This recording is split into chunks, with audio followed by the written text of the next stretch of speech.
Witcher энэ нь зөвхөн мангас агнадаг хүмүүс биш юм. Харин ичидийн мутацид олсон үний хэмжээний сэтгсэн хүч чадалтай мэрэгжлийн алуурчтай. Тэдний үүсэл хөгжил нь өнөө хүртэл хэцүү адал явдлуудаар нь халахлагджээ. Өмнөх зууны ихэнх үед хүнд төрлөختөн аимшигт мангасуудаар хүрээлэгджээ. Хүмүүс эдгээр амьтдыг устгах хүчгүй байсан. Харин хаадууд ихээхэн сандралдаж эхлэв. Ичиднүүдийг оролдуулж Witcher-ийн ертөнцийн эхлэл суурийг бэлджээ.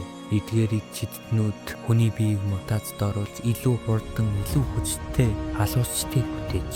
Эсэн хэдий ч Witcher-уудын ичидийн чадвар хязгаарлагдмал байсан бол эхэндээ зөвхөн мангас агнах үүрэгтэй байсан билээ. Witcher-уудын сургалтаар Kaer Morhen, Morgrave зэрэг сургуулиуд нь Witcher-уудыг бэлтгэдэг байсан бөгөөд тэнд ичид, тулааны урлаг, мангас судлал зэрэг олон зүйл заадаг байж. Witcher-уудын дунд хамгийн алдартай нь Geralt of Rivia бөгөөд тэрээр олон тулааныг эцэслэж нэр алдарн алсад хүрсэн хамгийн шилдэгүүдийн нэг. Witcher бол зөвхөн мангасын ангууч биш, амьдралд хэцүү сонголтуудтай нүүрс тулсан хүн. Түүний амьдралд хамгийн чухал хүн бол Ciri. Ciri ичидийн онцгой хүч чадалтай охин. Өөрийн гарал өсөл хувь заяаг огтойлохгүй байхад нь Witcher түүнийг хамгаалах үүрэгтэй болсон.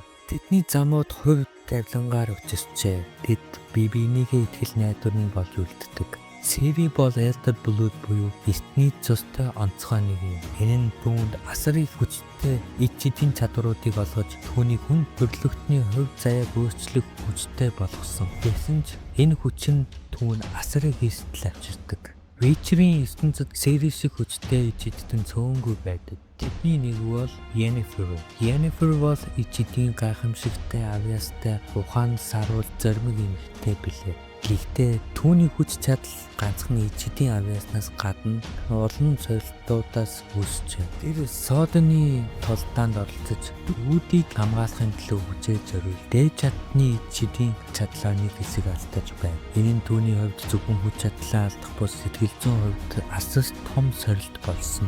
Yennefer хүч чадлаа буцаан авахын тулд Deathless Mother гэх нууцлаг хүчтэй уулзав. Deathless Mother бол Witcher-ийн ертөнцид оршин тогтнож буй өгшгөн хүчрэг нэгэн бөгөөд ичидийн асар их хүчтэй. Yennefer The Deathless Mother-тэй уулзаж түүнээс шидийн хүчээ буцаан олж авах арга замыг суралцсан. Гэхдээ энэ хүү уулзалтанд түүнд хүн сонголтыг авчирна. Хүч чадлаа эргүүлээд олох уу эсвэл хүн чанараа хадгалж үлдэх үү? Yennefer сонголтоо хийж хүч чадал ухаан сэтгэл олсон хүний үлгэр жишээ болсон юм. Түүний шийдвэр нь Witcher-ийн ертөнцид асар их нөлөө үзүүлдэг.